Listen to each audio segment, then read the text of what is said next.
So, loot boxes have been probably one of the most controversial things in the video game industry, to the point where even lawmakers are still getting involved.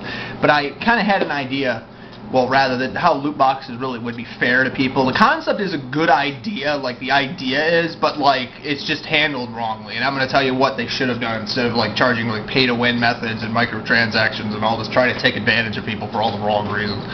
What I really think loot boxes should do is two things. One, the biggest one of all is that every time you open a loot box, they should give you items you don't have 100% of the time, and then it just picks from that category or that pool of how many items you don't have. Take, for example, Overwatch. All the different characters, all the different skins, all the different customizations that you don't have, and all the stuff. You know, I've heard people complain like you always get items that you might already have, and it's rigged on purpose, where like you might even get more commons than uncommons, or hell, even legendary skins. But what if they took it to the point where, like, you know, yeah, they could still keep like certain items are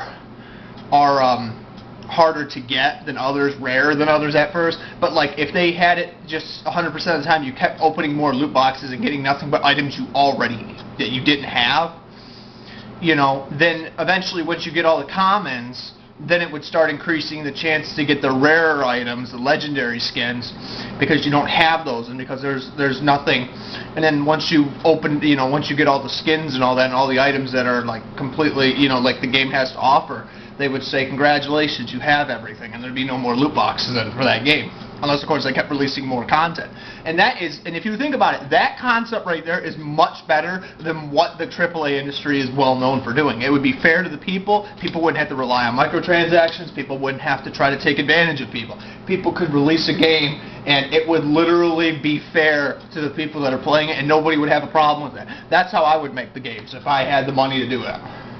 The problem is, though, the industry is trying to make more money, but for all the wrong reasons. Trying to essentially charge people more, how many times they can charge somebody for doing absolutely nothing.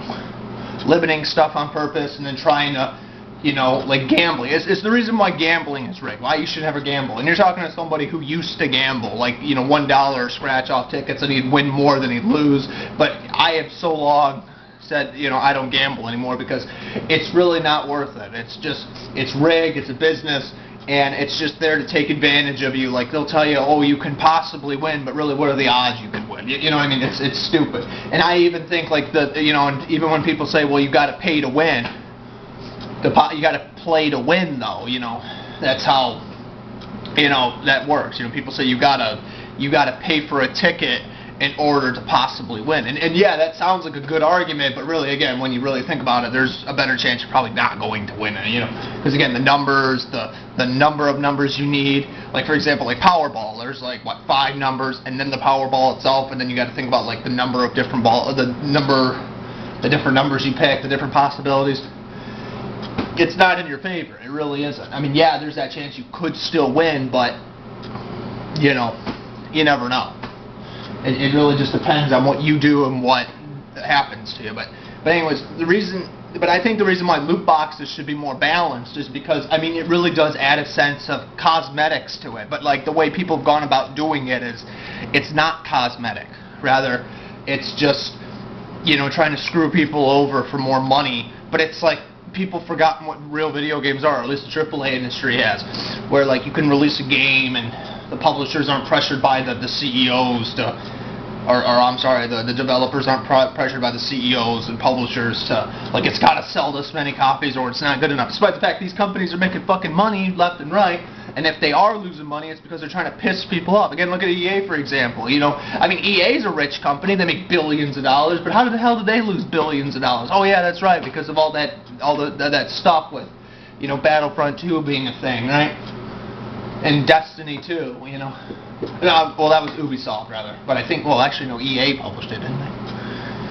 Well, my point is, you know, you can see why people make bad decisions on purpose because they think they can get away with it. People like to choose to be evil because it's easier rather than just putting forth effort to do something good rather than...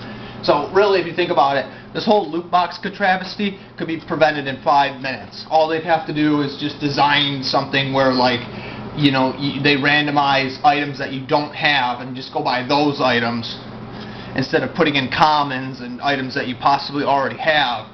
and then as you keep playing the game, eventually you'll get those rare items because those are the items that are left. So in other words, you might get the commons at first, but the more you play the game, you'll get the better items because those odds will start going up more, you know, because there's fewer items in the pool now, you know, and eventually you'll get those rare skins, and that's how it should be. Because, you know, even like, and there's even some games where like what Overwatch does, where like, you know, maybe, okay, sure, maybe you might not play for all the characters, but like they'll have certain events where you can't get certain items, and some people have even debated like these costumes, these skins, whatever you want to call them, were actually there from the very beginning, but like because you only have so long to get them, and then like you had to pay for them again online, it's like, you know, even it's luck-based, because you know, because there's that chance that you might not get those legendary skins because they're so rare, and you have that chance of getting those commons. It's just like, you know, who's to say that you're not going to get it, right? It's just not, it's not fair to the player, because it's like, yeah, here's all this extra content, but it's like, it's falsely advertising these games. You know, you make this game, you have all this stuff, but it's like, you're not being fair to your customers. You're just saying, hey, you know,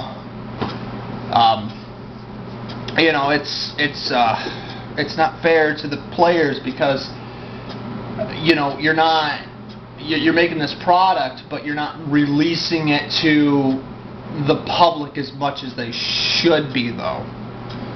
They should, you know, you're essentially just trying to tell people, like, oh, hey, you know, here's this product, but, you know, there's all this unused content that only so many people have gotten because of you know, again, not just cosmetics, but rather, you know, it's rigged.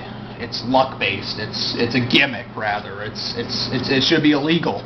It should be illegal that people can't be fair. You know, I mean, I'm not saying that EA and Activision and all these companies can't make money. I'm just saying that, you know, how they go about doing it should be illegal or legal. You know, depending on what they do. But again, if you're going to make loot boxes for a game, it should be items you don't have.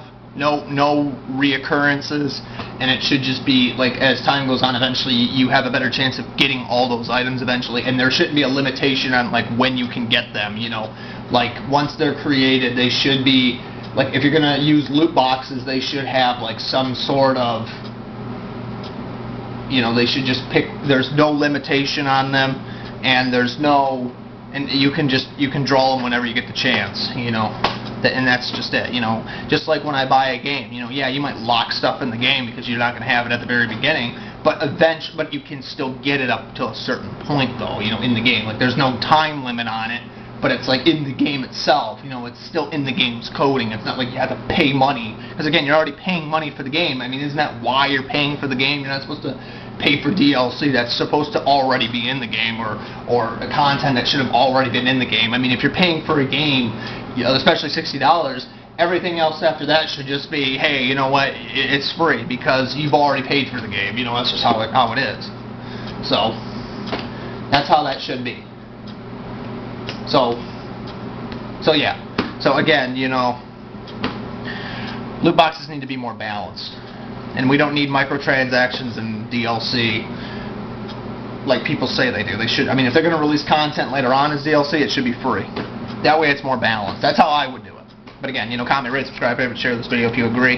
And what do you guys think about loot boxes, and how do you think that they should handle the procedures, they being the developers and publishers and the lawmakers, if they decide passing laws like they did in Hawaii in the United States?